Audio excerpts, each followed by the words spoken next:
الشيطان الرجيم بسم الله الرحمن الرحيم فألقى عصاه فإذا هي ثعبان مبين صدق الله العظيم. Assalamualaikum warahmatullahi wabarakatuh. Halo teman-teman dan ayah bunda, selamat datang di YouTube channel Amal Mulia Spesial Ramadan. Hari ini teman-teman dan ayah bunda akan ditemani oleh Ibu Rani untuk bercerita tentang sirah Nabi yang insya Allah akan seru dan menarik untuk kita simak bersama. Kira-kira teman-teman dan ayah bunda yang ada di rumah bisa menebak gak ya Bu Rani mau cerita tentang sirah apa? Ayo, Bu Rani kasih petunjuk ya. Yang pertama itu tongkat. Kira-kira Nabi apa ya yang ada hubungannya sama tongkat? Udah bisa ketebak? Terus petunjuk keduanya ular. Udah ada yang bisa tebak? Ini kalau Bu Rani kasih petunjuk ketiga, pasti udah bisa nebak nih sirahnya tentang Nabi siapa. Yang ketiga itu Raja Fir'aun. Wah, sepertinya udah bisa ketebak nih ya sama teman-teman dan ayah bunda yang ada di rumah. Ya, hari ini Bu Rani akan bercerita tentang ular Nabi Musa yang mengalahkan sihir. Sebelum Bu Rani mulai ceritanya, kita baca basmalah sama-sama ya. Bismillahirrahmanirrahim. Oke, jadi teman-teman dan ayah bunda, Nabi Musa itu punya mukjizat. Tongkatnya bisa berubah menjadi ular. Tapi itu bukan sihir ya. Itu adalah keistimewaan Nabi Musa alaihi salam dari Allah Subhanahu wa Ta'ala untuk membuktikan bahwa tukang sihir Raja Fir'aun itu tidak ada apa-apanya jika dibandingkan dengan kekuatan Allah Subhanahu wa Ta'ala. Oke, kita mulai ya kisahnya. Pada zaman itu, Mesir dipimpin oleh Raja Fir'aun. Raja yang sangat sombong dan menganggap dirinya sebagai Tuhan. Fir'aun memerintahkan kepada seluruh pasukannya untuk menghilangkan seluruh bayi laki-laki dari Bani Israel. Karena Raja Fir'aun menganggap kelak bayi-bayi itu akan menghancurkan kerajaannya. Seperti dalam mimpinya, ketika Musa lahir, Allah Subhanahu wa Ta'ala memberikan ilham kepada ibunda Musa untuk menghanyutkan Musa ke sungai Nil. Oleh ibunda Musa, Musa dimasukkan ke dalam keranjang besar. Lalu ia dihanyutkan di sungai Nil. Allah Subhanahu wa Ta'ala menyelamatkan Musa. Musa ditemukan oleh istri Raja Fir'aun, yaitu Bunda Asiyah di sungai Nil. Musa tumbuh menjadi pemuda yang sangat taat.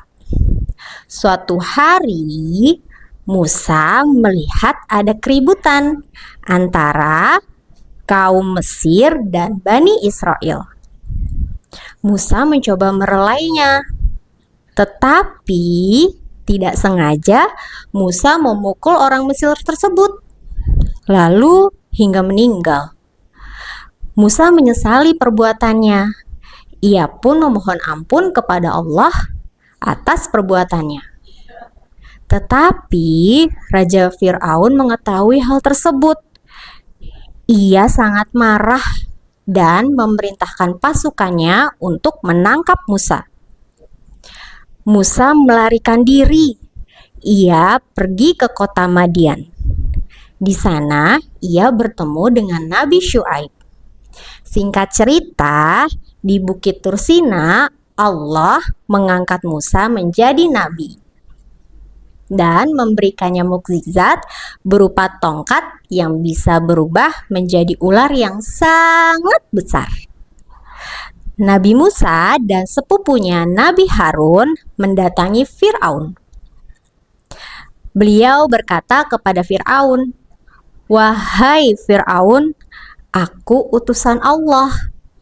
Aku mengajakmu untuk beriman kepada Allah." Namun Fir'aun menolak dan tidak percaya jika Nabi Musa alaihissalam adalah utusan Allah. Fir'aun pun menantang Nabi Musa untuk membuktikan kebenarannya.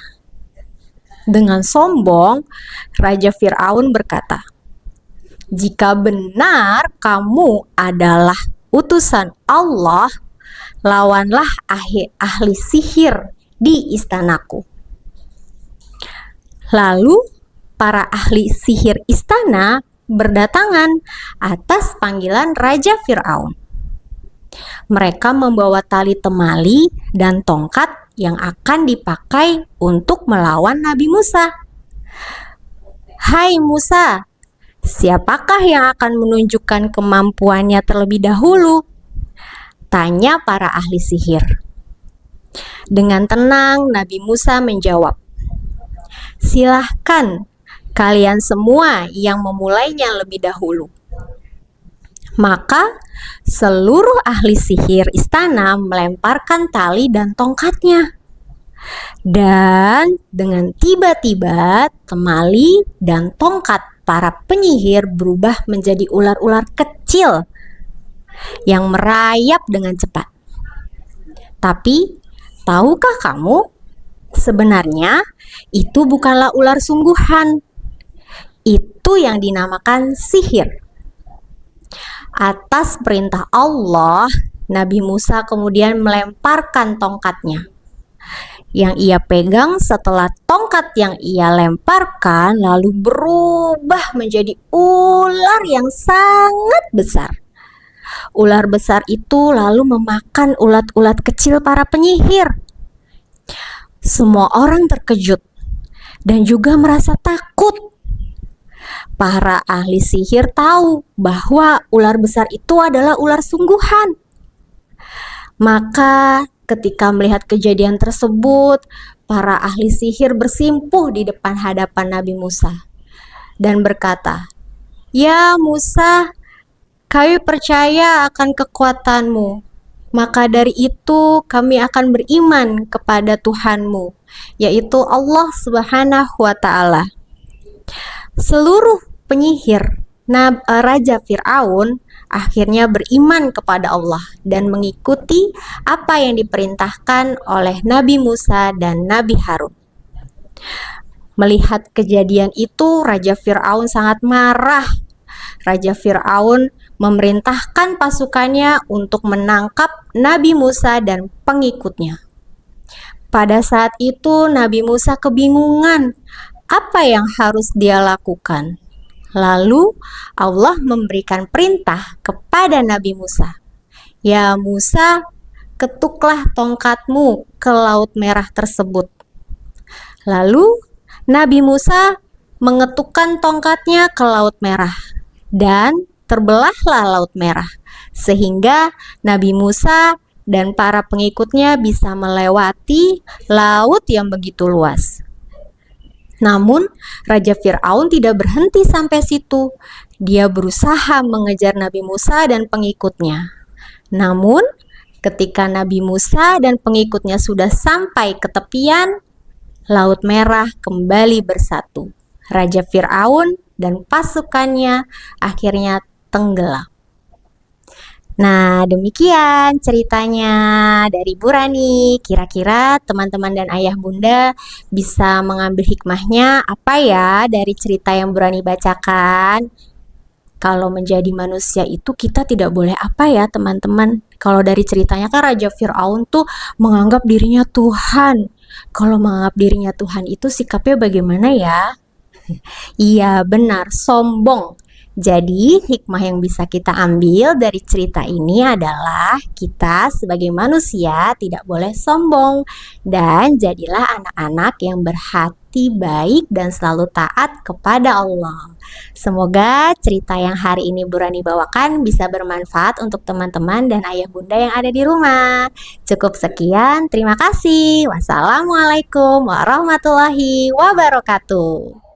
Membaca doa berbuka puasa, sahabat soma'u wa batallatil uruku wa sabatal ajru insyaallah. Telah hilang dahaga, urat-urat telah basah, dan telah diraih pahala insyaallah.